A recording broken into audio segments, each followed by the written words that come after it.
इस डैम का पानी इतना ट्रांसपेरेंट और क्लियर है कि इस पर आप लोगों को पहाड़ों और दरख्तों की रिफ्लेक्शन भी नज़र आ रही होगी।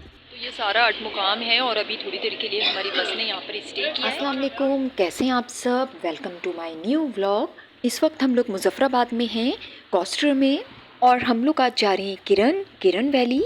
अभी बस जस्ट चली है और टाइम इस वक्त 7 बज रहे हैं। तो इस वीडियो में आप लोग मेरे साथ रहें, इंशाल्लाह आप लोगों को बहुत मजा आएगा। तो वीडियो में बने रहें और वीडियो को करिए। व्यूअर्स, इस वक्त मैं वॉइस ओवर कर रही हूँ क्योंकि बस में इस वक्त खासा शोर हो रहा था, तो आप लोग बिल्कुल भी माइंड ना करना। बस चल चुकी है और ये सारा मुजफ्फराबाद है। मुजफ्फराबाद का ये छोटा सा बाजार है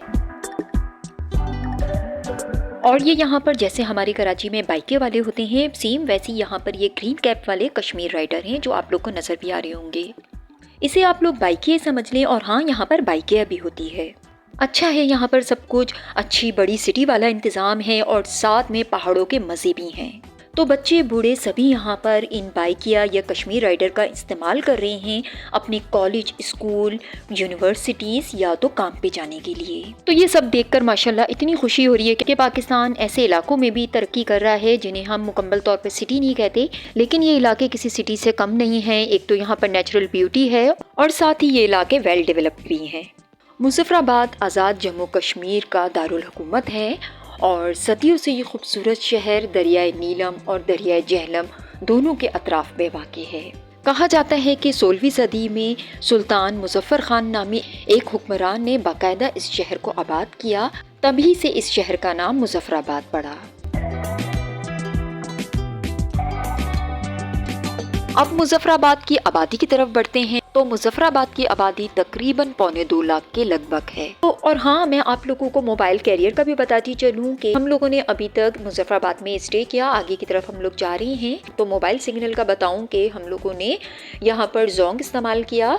तो जोंग का जो है मोबाइल डाटा भी यहाँ पर चल रहा है और मोबाइल के सिग्नल्स भी आ रहे हैं। इसके अलावा यहाँ पर जैस मोबिलिंग लाना बिल्कुल ही बेकार है क्योंकि इनके बिल्कुल भी सिग्नल नहीं आ रहे हैं और टेलीनोर में सिर्फ कॉलिंग हो रही है, जबकि यू फ़ोन में मोबाइल डाटा और मोबाइल के सिग्नल शायद दोनों आएंगे, लेकिन ये कंफर्म नहीं है। आगे जाकर किसी से मालूम करते हैं तो फिर मैं आप लोगों को कंफर्म बताती हूँ कि यू फ़ोन लाना बेटर है या नहीं। सबसे बेहतर तो यही है कि जब आप लोग यहाँ पर आ रहे हों तो एस्कॉम की सिम परचेज़ कर लें मुजफ्फराबाद से, या तो फिर अपने जहाँ से आप लोग निकल रहे हैं जिन इलाकों से वहाँ से ख़रीदते हुए आएँ, अगर आप लोगों को मुजफ्फराबाद से आगे की तरफ जाना है तो।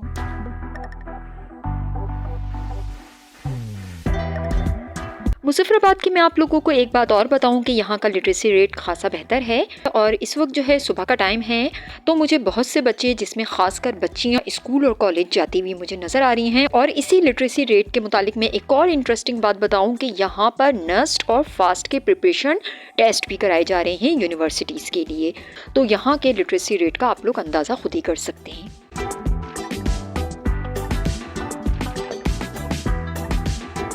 व्यूअर्स, इस्लामाबाद से मुजफ्फराबाद का जो फासला है 136 किलोमीटर का है, जबकि मानसेरा से इस्लामाबाद तक का जो फासला है 50 किलोमीटर का है। व्यूअर्स, आप इस्लामाबाद, मानसेरा या मुल्क के किसी भी इलाके से मुजफ्फराबाद का सफ़र करें तो कोई सी भी पब्लिक ट्रांसपोर्ट आपको बासानी मिल जाती है। और अब आते हैं ब्रांड्स पे। तो यहाँ पर बाटा, आइडियाज, बुनेंजा सतरंगी, जलभरी, खास, सो कमाल, तो कहने का मतलब ये है कि यहाँ पर सारे बड़े ब्रांड्स मौजूद हैं। तो फिर से मैं वही कहूँगी कि मुजफ्फराबाद किसी बड़ी सिटी से कम नहीं।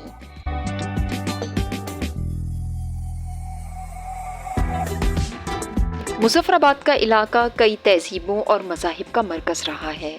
यहाँ बोली जाने वाली ज़बानों में पहाड़ी, हिंदको, गोजरी, कश्मीरी, बल्ती, उर्दू, पश्तो और पंजाबी बोली और समझी जाती हैं।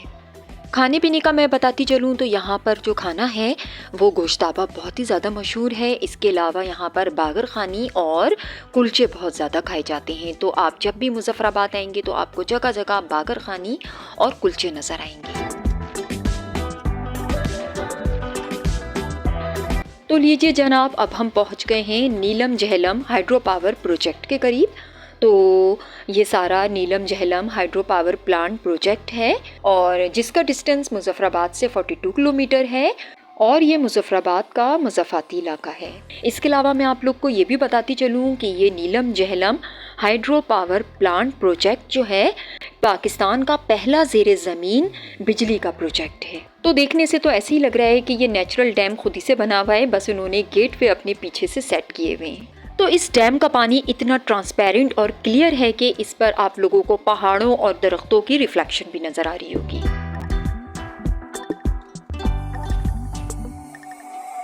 तो अब हम पहुंच गए हैं कुट्टन और ये सारा कुट्टन का बाज़ार है। तो मैं आप लोग को ये भी बताती चलूँ कि यहाँ की जो है बहुत ही मशहूर वाटरफॉल है जागरा। तो मौका लगा तो हम लोग वापसी में इस वाटरफॉल का भी विज़िट करेंगे। तो ये सारा अटमुकाम है और अभी थोड़ी देर के लिए हमारी बस ने यहाँ पर स्टे किया है।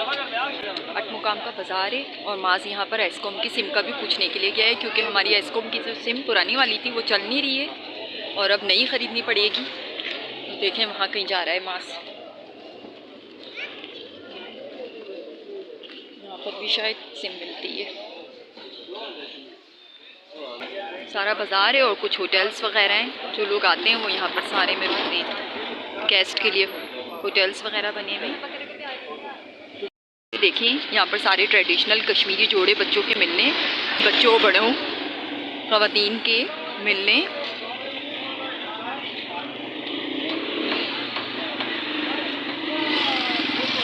बहुत देर से HBL बैंक को ढूंढने के बाद हमें वो मिल गया है। यहाँ से हम लोग एस्कॉम की सिम इशू करवाएंगे ताकि हमारा नेट चल सके, क्योंकि नेट बिल्कुल नहीं चल रहा है। मुजफ्फराबाद में भी हमारा इंटरनेट नहीं चला, मुझे अपना ब्लॉग अपलोड करना था और वो भी नहीं हो सका। फॉर्चुनेटली यहाँ भी हम लोग को सिम नहीं मिली अटमुकाम में। और अब ये है कि किरण जाना है क्योंकि बस वाले वेट कर रहे हैं हमारे, और वहाँ पर भी सिम नहीं मिलेगी, तो अब बगैर नेट के ही रहना है हम लोग को। और ये व्लॉग जो है, जितने भी मैं व्लॉग बना रही हूँ, ये थोड़े लेट ही आप लोग तक पहुँचेंगे। नेट का बहुत इशू है कश्मीर में।